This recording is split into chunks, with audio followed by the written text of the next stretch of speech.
Habiballah.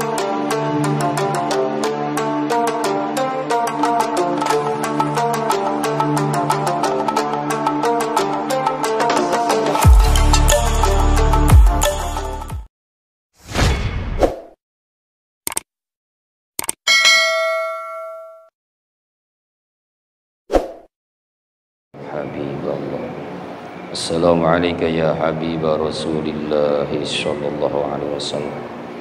Assalamualaikum ya ahla la ilaha illallah. Assalamualaikum ya sahibal karam.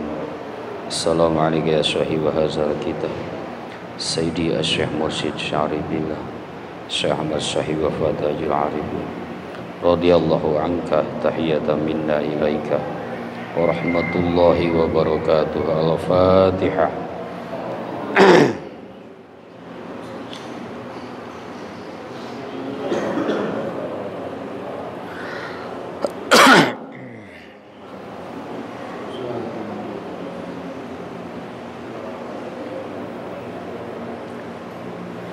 Bismillahirrahmanirrahim. Assalamualaikum warahmatullahi wabarakatuh.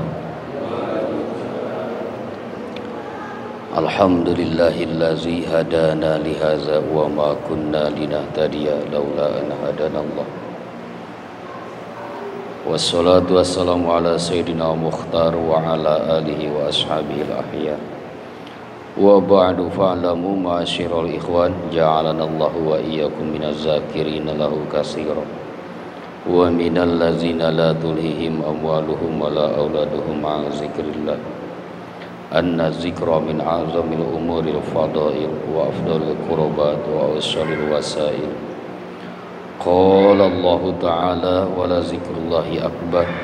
Ya ayyuhallazina amanu zkurullaha zikran katsiran wasabbihuhu bukratan wa asyila wa dhkur rabbaka fi nafsika tadarruan wa khifatan wa duna jahri minal qawli bil ghudwi wal asal wa la takum minal ghafilin. Subhanaka la ilma lana illa ma 'allamtana innaka antal alimul hakim. Allahumma rabbi shrah li sadri wa yassir li amri wahlul 'uqdatam min lisani yafqahu qawli. Allahumma aftah lana bifutuhil arifin. Amin. Allahumma aftah lana bifutuhil arifin. Allahumma aftah lana. Rabbana aftah bainana wa baina qaumina bil haqq wa anta khairul fatihin. Rabbana anzilna munzalan mubaraka wa anta khairul munzilin. Bismillahirrahmanirrahim. Allahu hadiri Allahu naziri Allahu syahidun alayya Allahu ma'i Allahu mu'ini wa huwa bikulli syai'in muhit. Rabbi zidni ilman nafi'a warzuqni fahma wasi'a birahmatika ya arhamar rahimin. Allahumma ighfirli zunubi wali walidayya warhamhuma kama rabbayani saghira. Nawaitu an a'takifa fi hadzal masjid lillahi ta'ala. Al-Fatihah.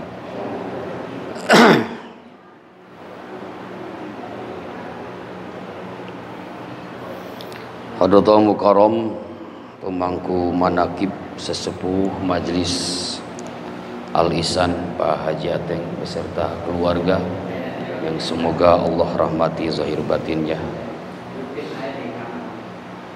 para pengurus Lembaga Dakwah TKN Pontren Suryalaya Kabupaten Bekasi, wabil khusus Kecamatan Cikarang Utara, para asatiz wal asatizat, sesepuh khotaman, para petugas manakib, juga hadirin wal hadirat rahimakumullah. Hanca kita di Miftahus Sudur jilid 1 atau juz 1 di halaman 23. Qala Nabi sallallahu alaihi wasallam, telah bersabda Nabi sallallahu alaihi wasallam, ashabi kan nujum, sahabat-sahabatku laksana bintang gemintang. Wa iyyahum iqtadaitum,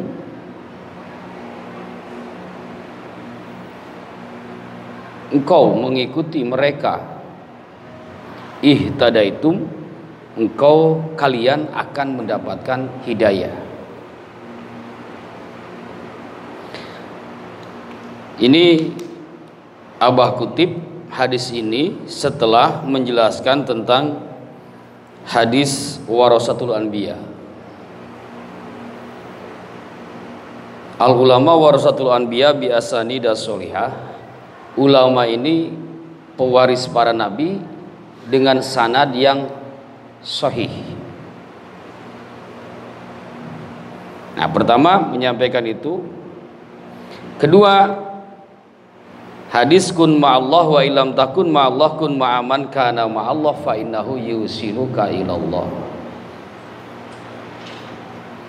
Perintah Nabi agar hati kita selalu bersama Allah, agar diri kita selalu bersama Allah. Jika saja tidak mampu, kita belum bisa senantiasa bersama Allah, maka dekatilah orang-orang yang senantiasa dekat dengan Allah. Karena orang-orang ini akan menyampaikan kamu kepada Allah. Orang-orang ini akan menyampaikan kamu pada rahmat Allah. Orang-orang ini akan membawa ruh kamu kepada Allah. Begitu kata Nabi. Sebelumnya mengatakan ulama warasatul anbiya. Maka yang dimaksud, yang harus kita dekati adalah para ulama warasatul anbiya. Hanya di sini diperlukan analisa, karena tidak semua ulama warasatul anbiya. Yang dimaksud warasatul anbiya bi asanida sholihah, dengan sanad yang jelas dan sahih. Kalau tidak ada sanadnya, itu tidak masuk pada kategori itu. Maka bukan pewaris, bukan ahli waris. Seperti di dalam hukum waris faraid, ya. Seseorang dianggap ahli waris kalau memang memiliki sanad atau nasab darah. Orang tua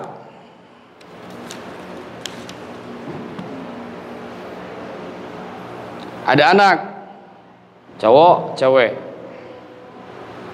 cowok 1 cewek 4 misal.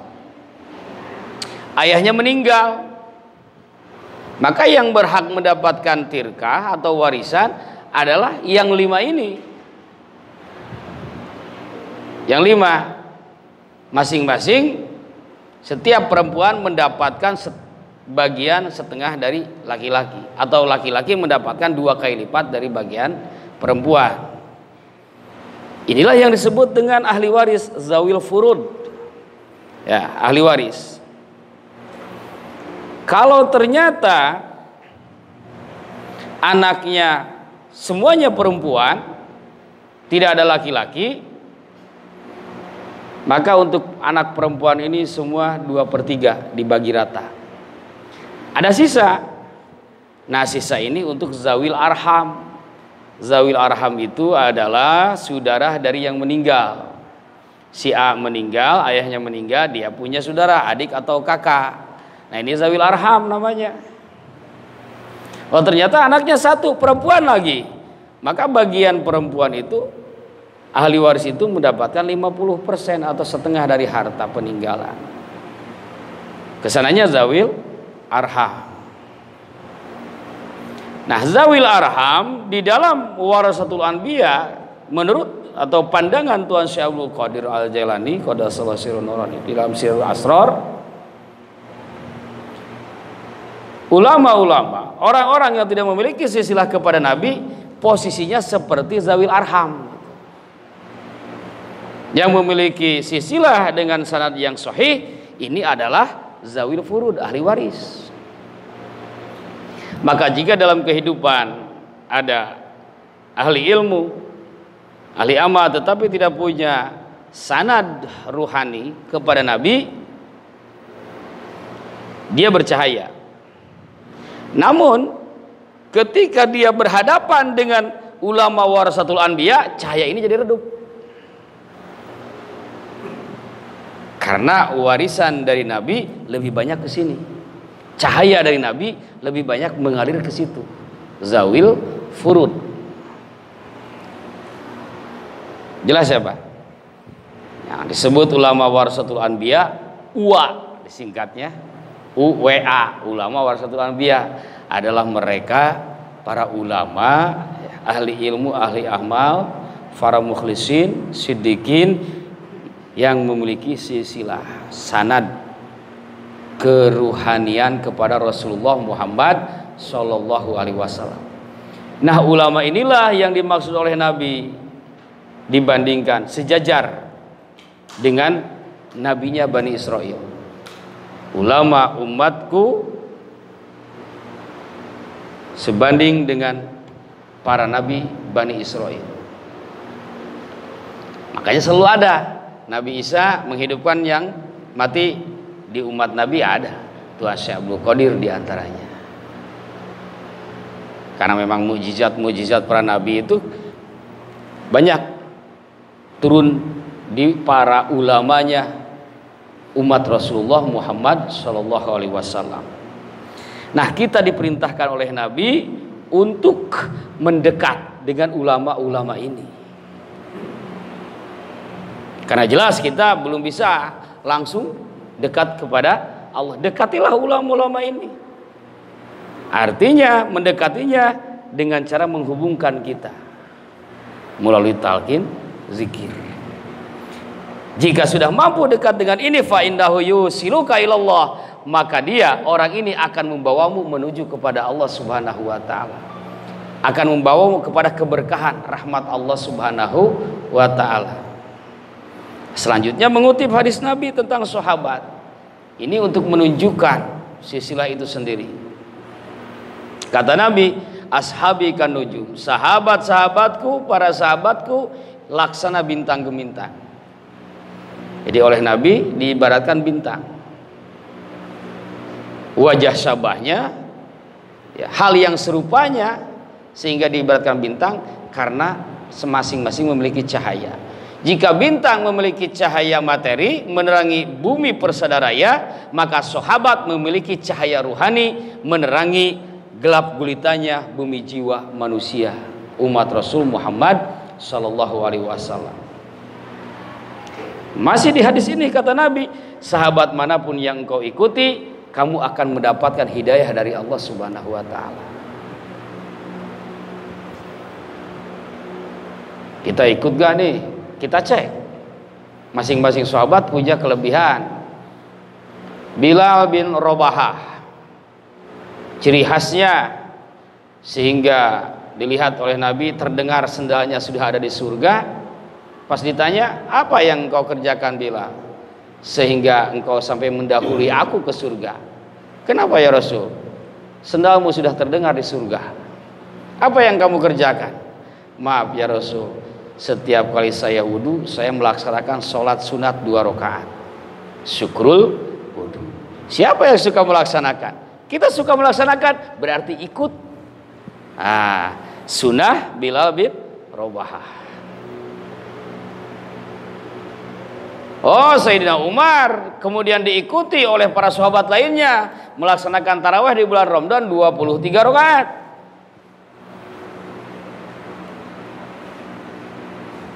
Siapa yang ikut yang melaksanakan?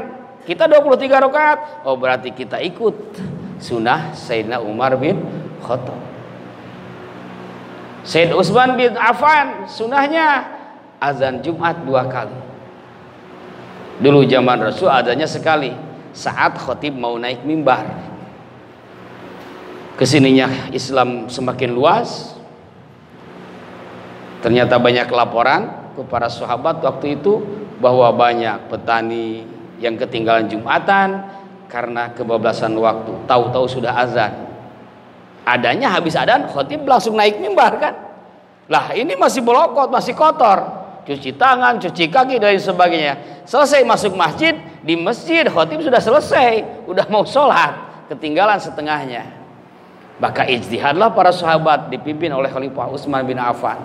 Udah disepakati akhirnya oleh para sahabat, Jumat azannya 2 kali.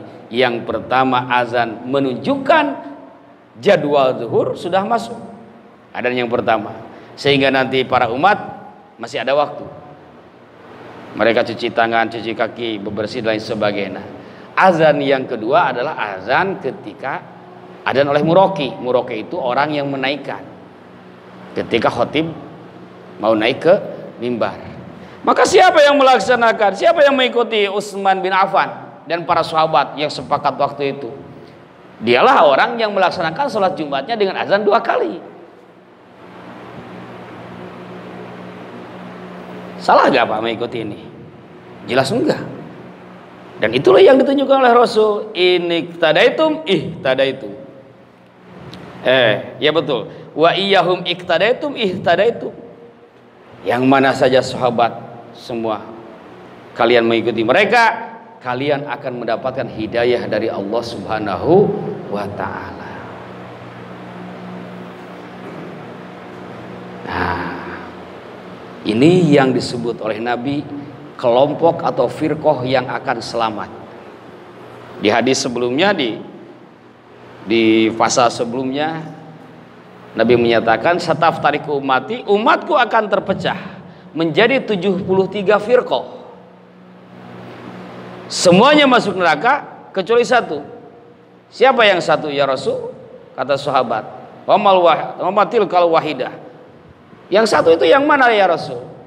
Rasul menjawab, man kana ala mislima ana alaihi washabi. Yang akan selamat adalah umatku yang melaksanakan sunnahku dan sunnah para sahabat.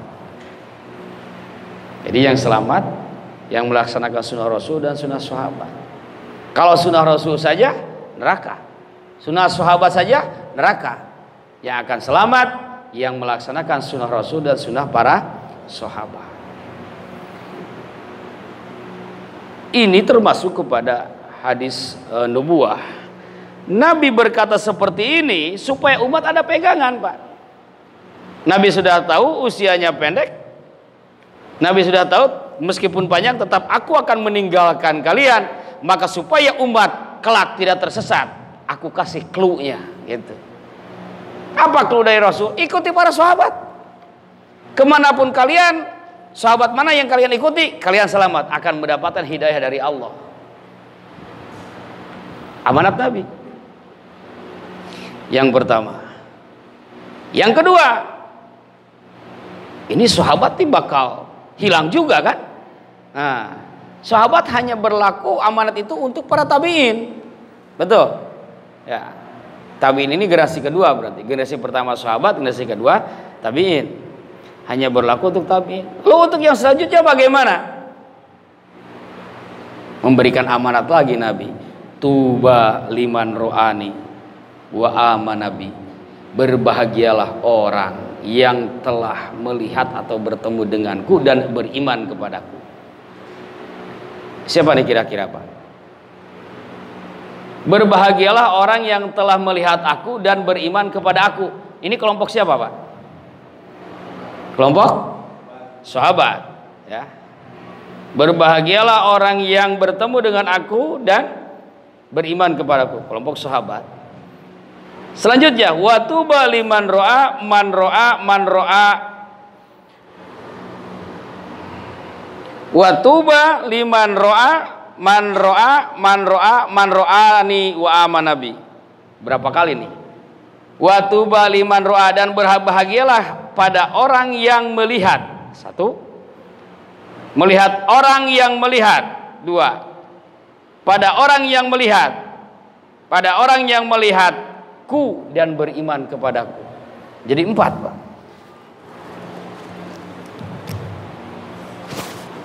2, 4.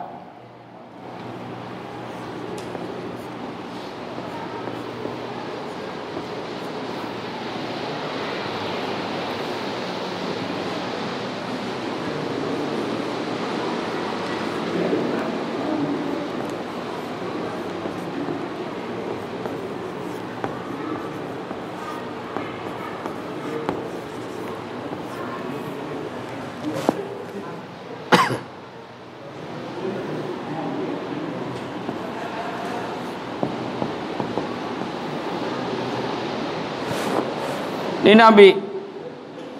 Nah, yang pertama adalah kelompok sahabat. Berbahagialah orang yang melihat aku dan beriman kepadaku. Ini sahabat.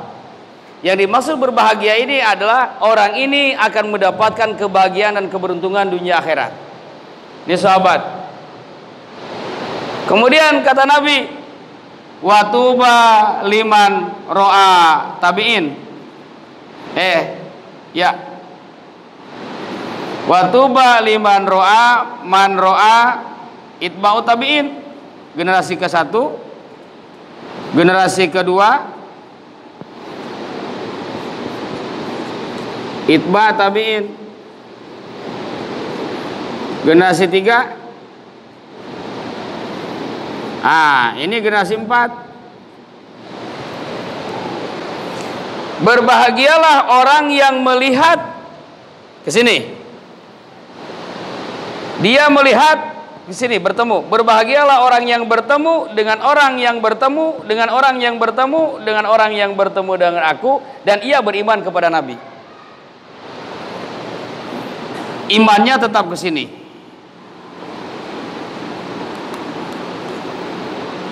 Ini ke sini iman. Ini tetap ke sini iman. Ini pun tetap ke sini imannya. Dia bertemu dengan tabi'in, beriman kepada Rasul. Tidak ke tabi'in. Akidahnya tetap ke Rasul.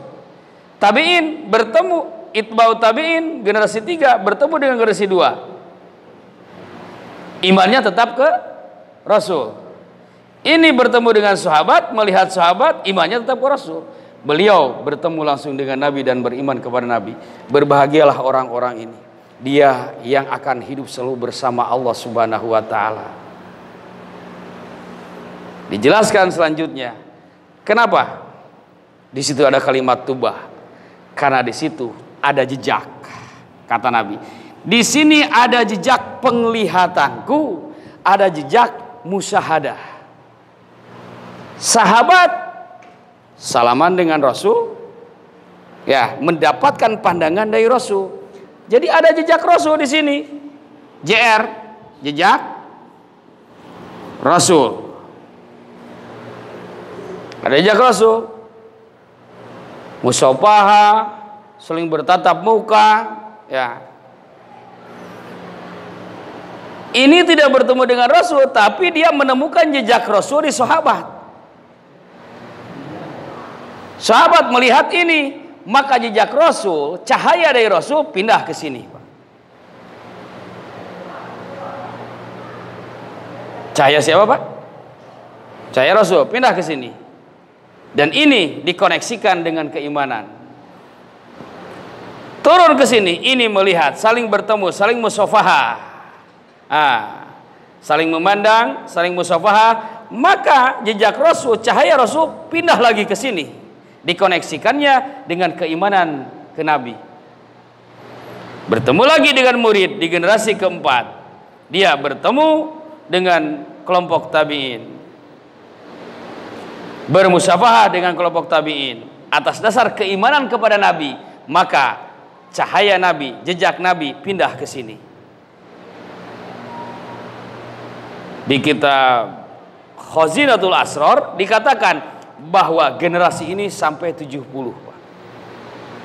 Sampai berapa? 70. Sampai generasi 70 gimana sih? L, X, X. Sampai 70. Tersambung. Turun. Kita ke berapa, Pak?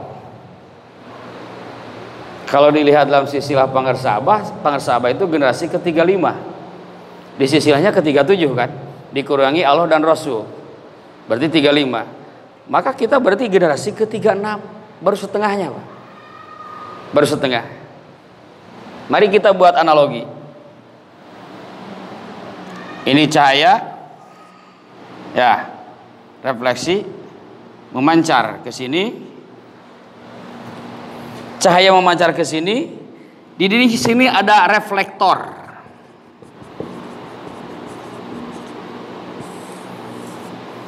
Tahu Pak reflektor? Batok lampu motor, mobil. Nah, jadi dengan reflektor cahaya jadi terfokus. Reflektor itu tidak punya cahaya, tapi dia menerima pantulan cahaya dan bisa memantulkan. Cahaya dari Rasul merefleksi ke sahabat. Dari sahabat nanti terrefleksikan lagi. Refleksi 1, refleksi 2, generasi kedua. Memantul ke sini. Dari sini memantul lagi ke refleksi ke 3, generasi ketiga. Tabiin. Terus memantul lagi R4. Terus memantul terus sampai akhirnya ke 70. Dan semuanya ini nilai sebagaimana listrik, ada positif ada negatif. Satu kabel positifnya ke sini, yang satu lagi dari sini langsung ke Nabi.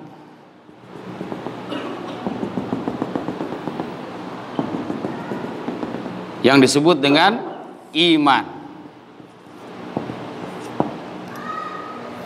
Meskipun ini terrefleksikan bahwa dia pernah bertemu dengan sahabat, tetapi ke nabinya tidak beriman, ini sama dengan kabel listrik hanya satu, positifnya saja atau negatifnya saja, tidak akan menjadi cahaya. Sampai manapun hubungannya, kalau memang di situ terjadi dua hubungan, dua konektivitas, yang satu refleksi dari para ulama, warasatul anbiya, yang satu di dalam kolbu terkoneksi kepada Rasul, maka di sini akan tetap ada asar nubuah, ada asar jejak Nabi, berkah Nabi, ada jejak pandangan Nabi Shallallahu Alaihi Wasallam.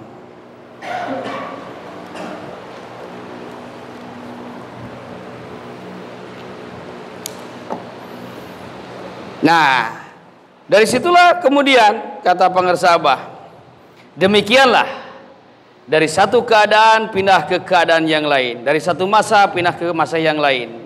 An yablugha hukama al ummati, sehingga sampailah kepada para hukama, ulama al hikmah dari segenap umat, sampai kepada para aulia Allah di setiap zaman, di mana setiap jejak pada wali-wali Allah itu, di situ ada musyahadahnya, di situ ada jejak dari Rasulullah Muhammad Shallallahu Alaihi Wasallam.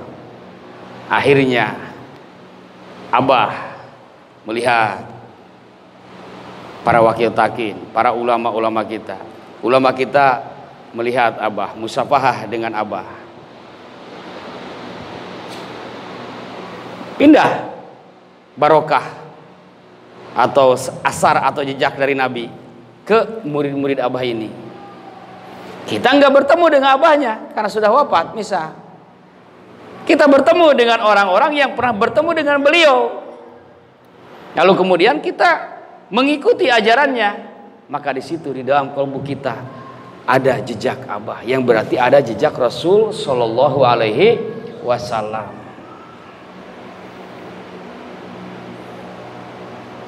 Nah, dari situlah muncul ahlus silsilah. Selanjutnya, fa inna mazalika tasir min nazrin Nabi sallallahu alaihi wasallam ila ashabihi ala ikhtilafi ahwalihim. Jejak tersebut tiada lain kecuali adalah jejak hasil dari pandangan Nabi SAW kepada para sahabat, sesuai dengan keadaan masing-masing sahabatnya. Ada yang energinya lebih kuat dari yang lainnya. Di satu sisi, satu aspek justru dia lebih kuat. Yang ini lemah di aspek yang lain, kuat dalam aspek yang lain. Masing-masing itu semuanya merupakan jejak dari pandangan Rasulullah Sallallahu Alaihi Wasallam. Teruslah akhirnya mengalir jejak tersebut dari guru ke murid, dari guru ke murid, dari Nabi contoh ke Sayyidina Ali, dari Sayyidina Ali ke Imam Hasan Al-Bisri, turun ke bawah ada Daud At-Tai, ada di situ Imam Habib Al-Ajami, di situ ada Siti Rabi'ah Al-Adawiyah, turun terus ke murid-muridnya. Nantinya pada akhirnya turun ke Tuan Syekh Abdul Qadir, terus turun ke Syekh Khatib Sambas, turun ke Syekh Tolha, turun ke Abah Sepuh, turun ke Abah Anom. Yang bertemu langsung dengan pengersa Abah, turun. Dia menerima dari pengersa Abah langsung. Yang tidak bertemu, menerima misah dari ahlul baitnya, dari para ulamanya ahlu ta'lim atau ahlu talqin. Jadi kita masuk gak Pak pada kelompok itu? Berbahagialah, karena dengan bertemunya kita dengan guru mursyid sebagai bagian dari wali Allah Subhanahu wa taala, berarti jejak yang dimaksud tadi ada pada diri kita. Selanjutnya tiada lain kewajiban kita bersyukur atas kenikmatan ini dengan peningkatan zikir kepada Allah Subhanahu wa taala. Teruslah mengalir sehingga akhir zaman, sehingga akhir waktu. Hubungan ini seperti hubungan hukum. Maka dengan demikian silsilah itu manafidu himamil masyaihir rabbaniyah. Silsilah ini ibarat jendela cita-cita para ulama rabbaniyah. Silsilah yang kedua mizabul fuyud, merupakan saluran cahaya dari Allah. Ibarat instalasi listrik. Siapapun yang menyambungkan kepada instalasi listrik tersebut, dia akan mendapatkan terangnya cahaya listrik. Semewah apapun listrik di dalam masjid ini, aksesorisnya mewah, tetapi tidak tersambung kepada instalasi yang tersambung kepada pembangkit, tidak akan pernah menyala. Artinya setinggi apapun ilmunya, sedalam apapun pemahamannya, kalau tidak tersambung kepada para guru-guru yang tersambung kepada Rasulullah, maka dia tidak akan mendapatkan cahaya ilmu itu. Yang ada ilmu hanya sebuah aksesoris belaka, tidak memberikan manfaat kepada diri apalagi kepada orang lain. Lalu kemudian silsilah adalah majro hikmah minal abharil Muhammadiyah. Silsilah adalah tempat mengalirnya hikmah dari lautan kemuhammadiyahan. Lautan Nabi, lautan kemuhammadan disalurkan sampai ke umat akhir zaman itu, ya, salurannya itu adalah ahlu silsilah. Ibarat apa?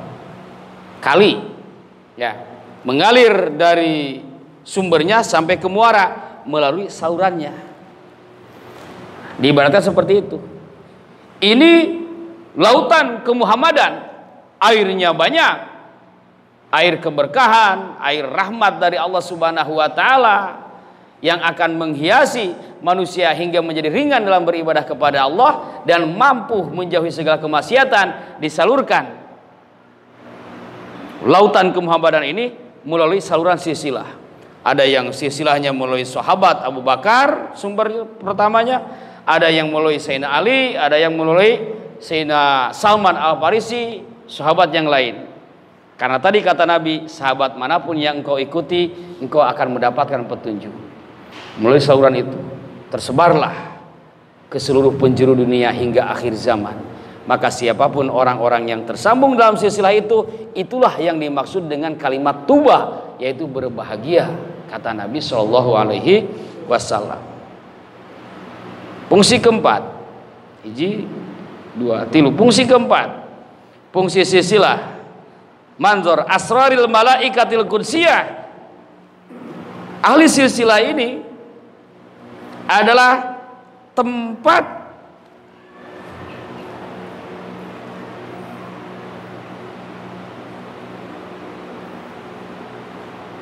yang misterius bagi para malaikat menatap jagat tempat misterius bagi para malaikat mengalirkan penglihatannya kepada umat.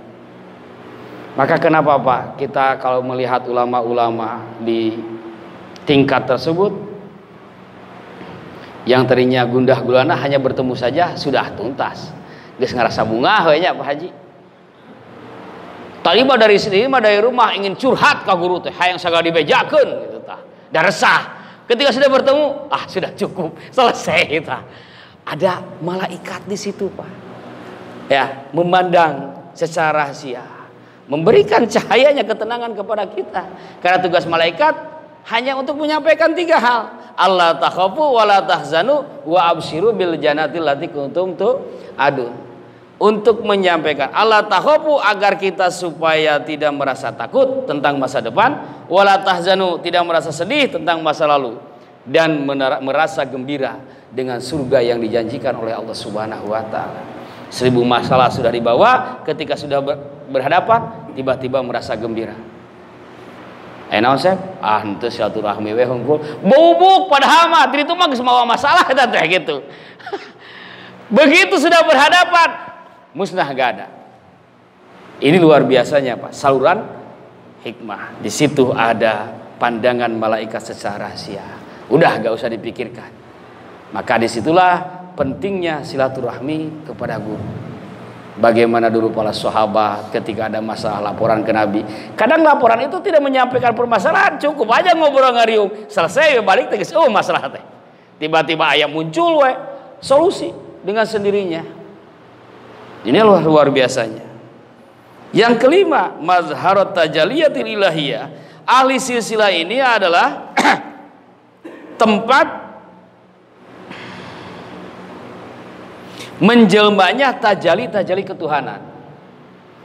Tajali ketuhanan, bahasa yang mudahnya gimana ya?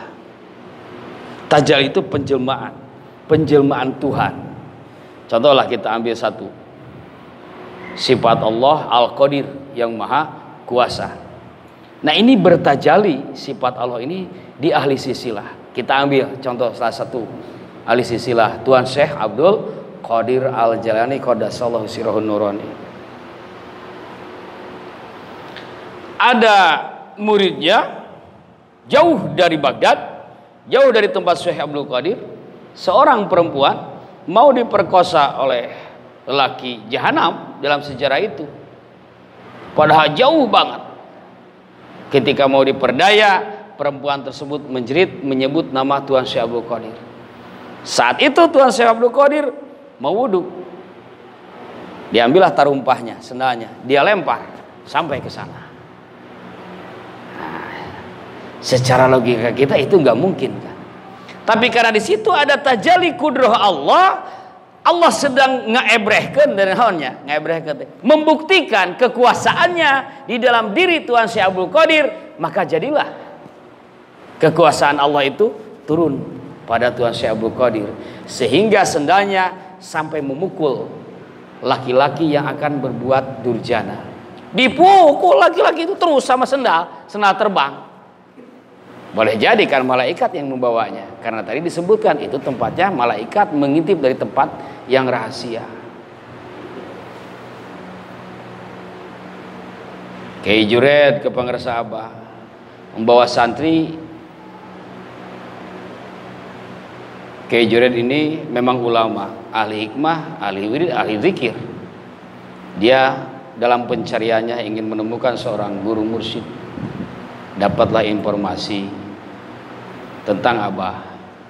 Maka bagi ulama setingkat beliau harus diyakini dulu, benarkah ini seorang wali Allah, benarkah ini seorang wali mursyid yang akan bisa membimbing saya. Maka perlu diuji. Begitu datang ke Suryalaya, bertemu dengan para sahabat, beliau memuji tentang pesantren Abah. Luar biasa Abah pesantrennya, bangunannya sudah modern, tapi sayang tidak ada burung cendrawasih. Kata Kiai Jured, Abah dengan santainya, iya Kiai, cendrawasih memang adanya di Irian Jaya, bukan di sini.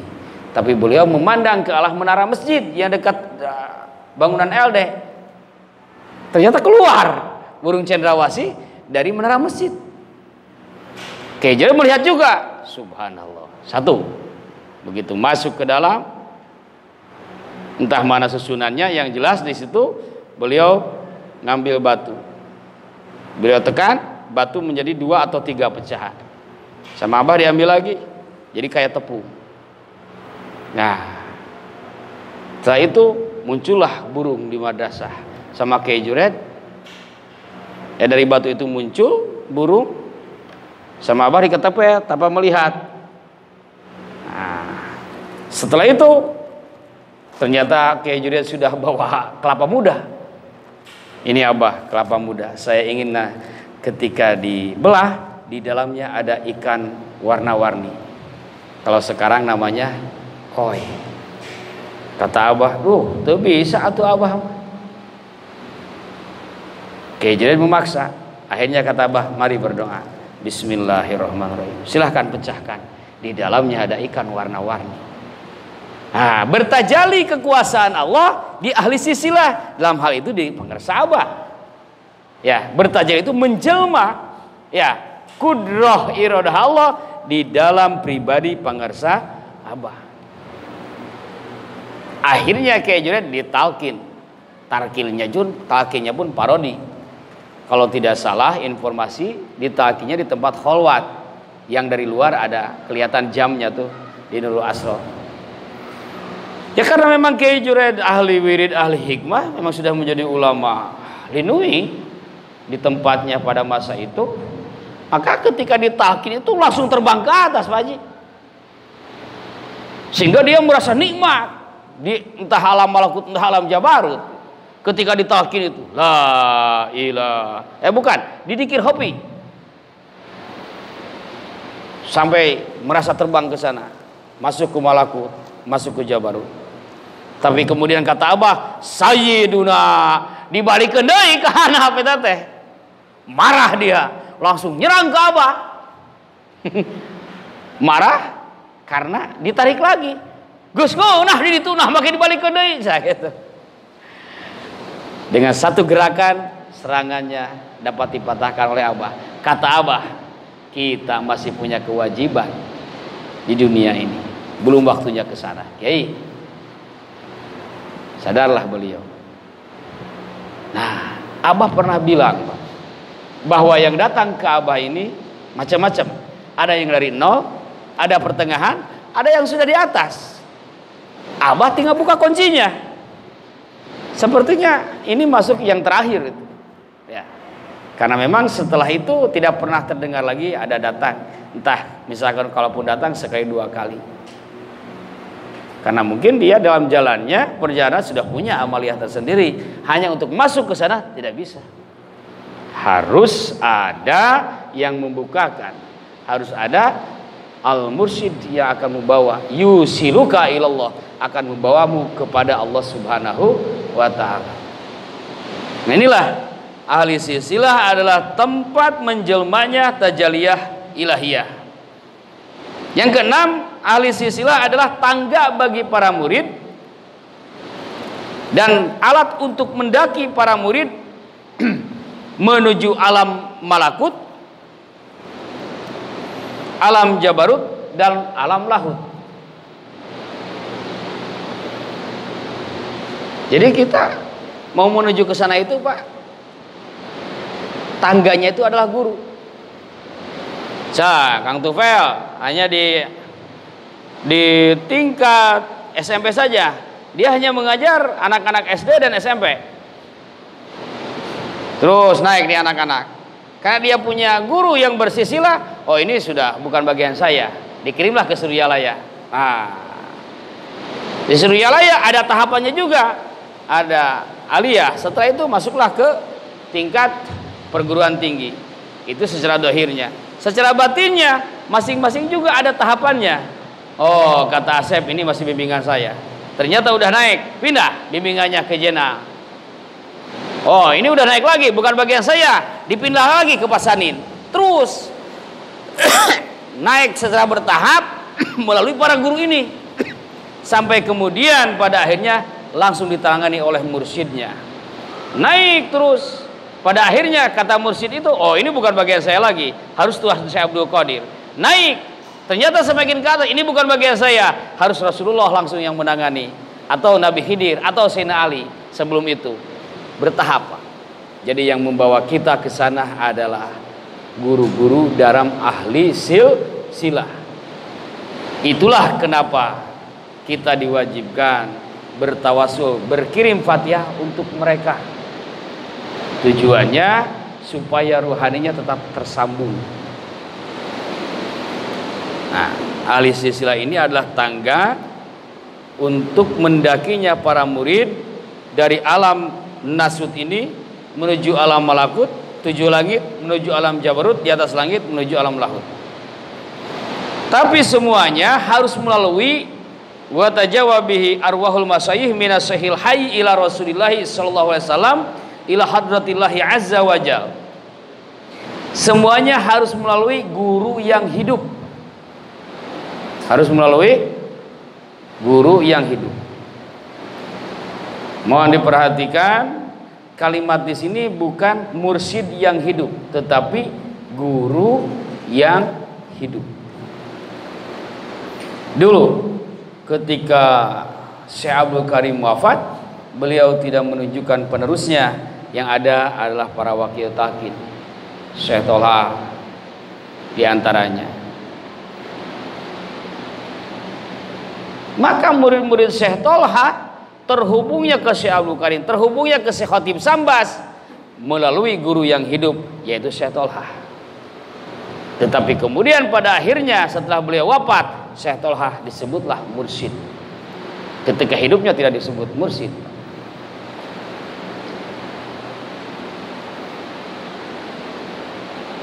Nah, guru yang hidup ini tidak selalu harus mursyid. Sehingga kalimatnya di sini menggunakan syekh bukan mursyid. Artinya umum. Kenapa dikatakan tidak selalu? Karena tergantung muridnya.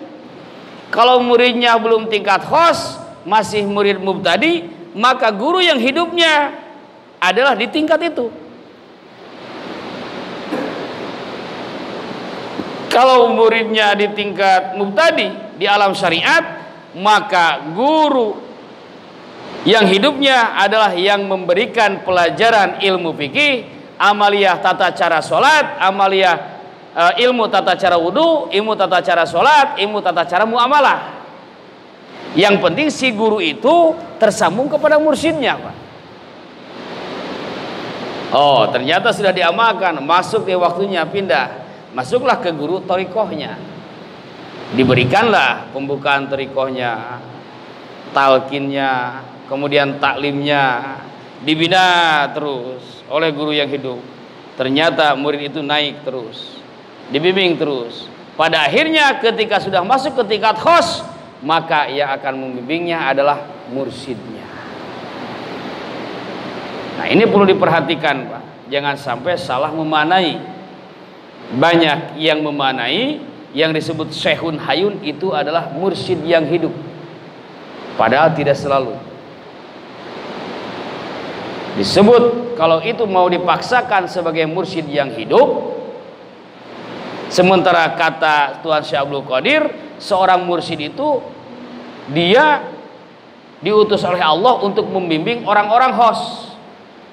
Maka kitab ini tidak berlaku untuk kita, tetapi untuk orang-orang khos. Namun oleh Abah, kitab ini dipersilahkan untuk diajar oleh semua ikhwan. Maka berarti yang disebut syekhun hayun bukan satu-satunya, bukan mursyid satu-satunya yang menjadi tafsir atau maknanya.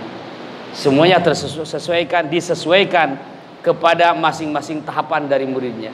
Kalau muridnya masih SD, maka guru yang hidupnya adalah guru SD. Kalau muridnya SMP, SMA, guru yang hidupnya guru tingkat itu.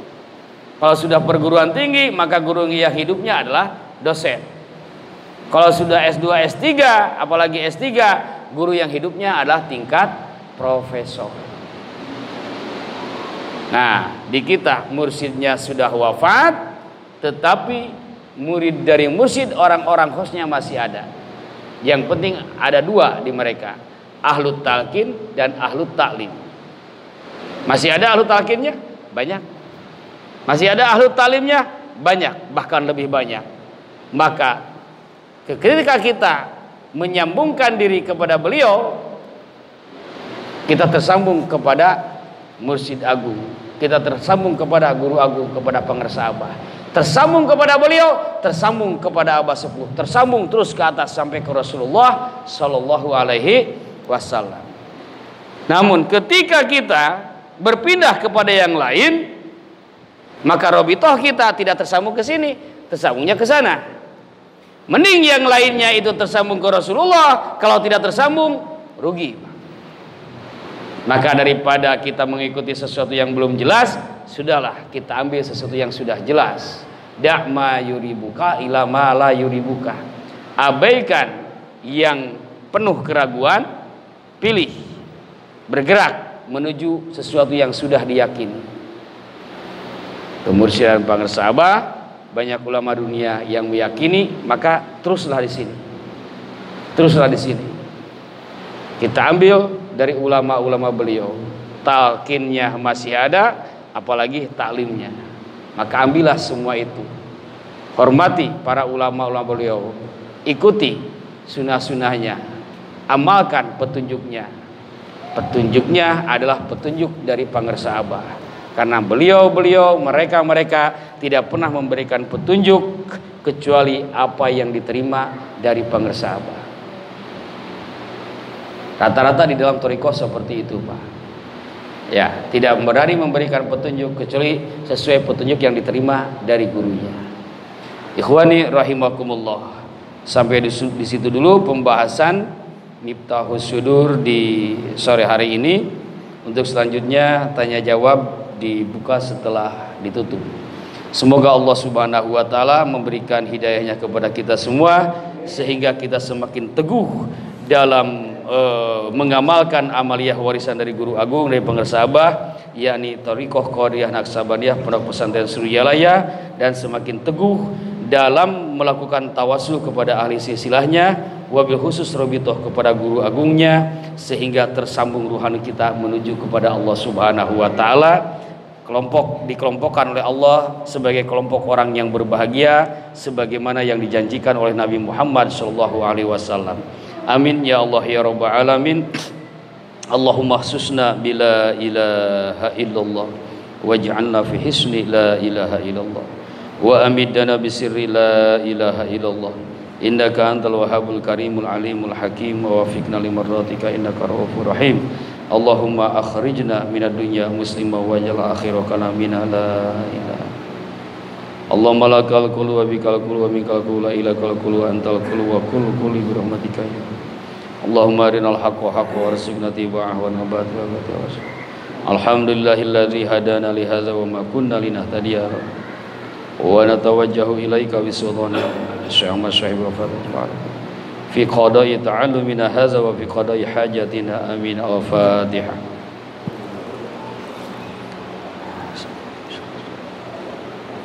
Hadanallahu wa iyyakum ajmain. Wassalamualaikum warahmatullahi wabarakatuh.